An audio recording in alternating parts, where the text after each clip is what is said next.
This particular unit deals with what we call the business cycle. A business cycle basically tells us the ups and downs of the economy and how it's going, if you will. At any particular time, if we take a look at our GDP, gross domestic product, over time, we should see a fairly linear, a straight or linear line, if you will.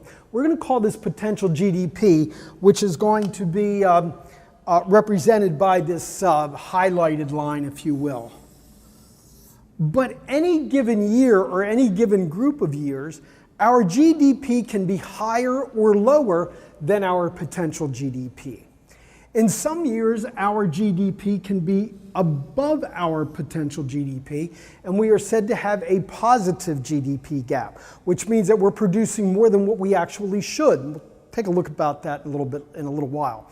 And in some years, like the years we've just gone through since 2008, we have areas that are below our GDP, and we call these a negative GDP gap, where perhaps companies are not supplying enough.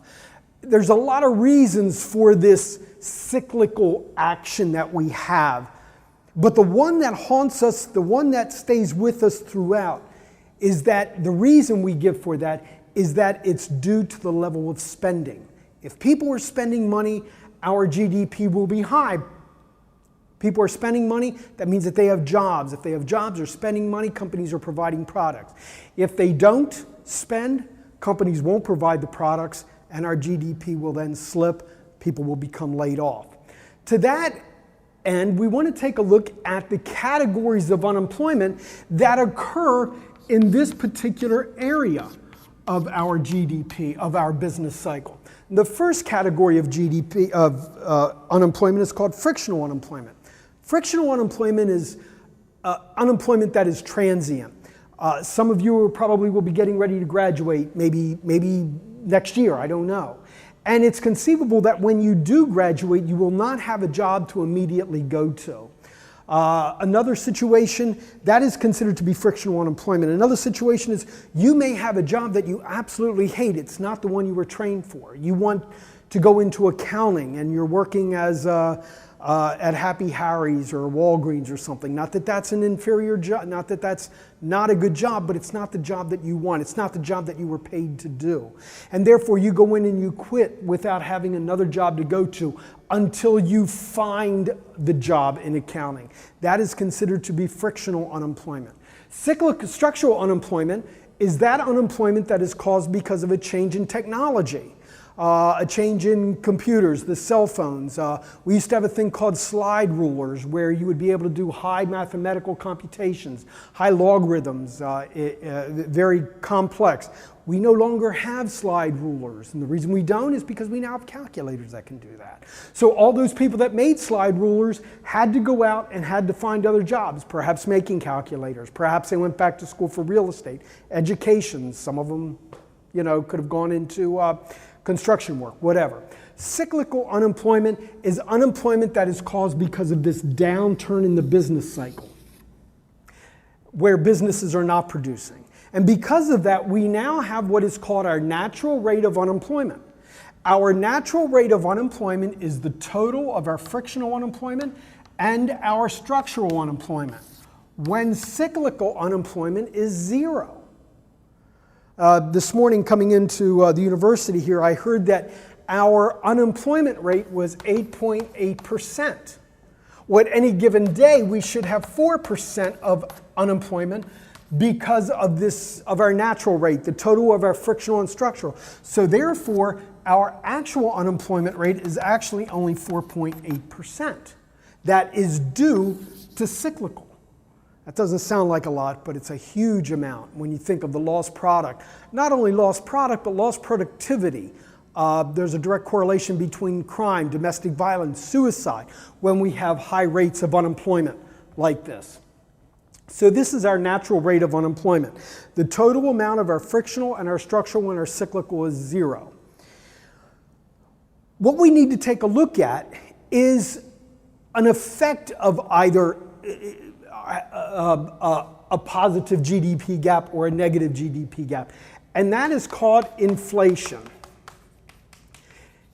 Inflation, by definition, is a continual increase in the price of all goods, if you will. It's like a thief coming in at the night. You take your pants off at night, you take 15 cents, 18 cents, put it on the dresser, and you get up the next morning and it's gone.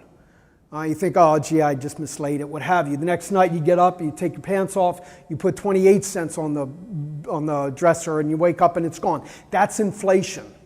Inflation is a little thief that comes in through the night and steals your money.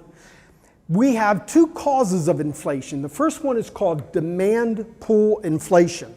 This is also known as too much money chasing too few goods. What happens with this is that if businesses are experiencing high volumes, people are spending and spending and spending, and we have our GDP, we'll say at GDP star, at any given day, we can only produce this many goods and services because of our limited resources. And therefore, we're producing here. Well, we should always have 4% of the people who are frictionally or structurally unemployed. Businesses are experiencing high volume, and therefore they need people to work. Well, the only way to get these people who are frictionally and structurally unemployed, specifically frictionally unemployed, back to work is to pay them more money. Now they should have zero income, and not only do they not have zero income, they have the income that they had, plus they have the extra incentive to keep them working for them. And therefore the demand curve increases from D to D prime, and because of the vertical nature of our supply curve, because we can't provide any more than S prime goods, the only thing that increases is our price level. We're not getting any more goods, but our price level has gone up. That's why we call this too much money chasing too few goods. In this particular situation, we have what is called cost push inflation, which is supply side inflation. Supply side inflation is basically an increase in the price of resources, whether domestic or foreign. We're seeing an increase in gasoline, an increase in oil. This will have a direct effect. We already saw that prices of corn are going up. We already saw the prices of beef are going up. And this will continue as long as oil continues to be as high as it is. And therefore, what will happen is the supply, again, we are at GD star, which is full employment. We can only produce this much today, and we are at a price level of PL. Because of the increase in the price of resources, the supply curve moves from S to S prime. We can still only produce this many goods today, but our price level goes up.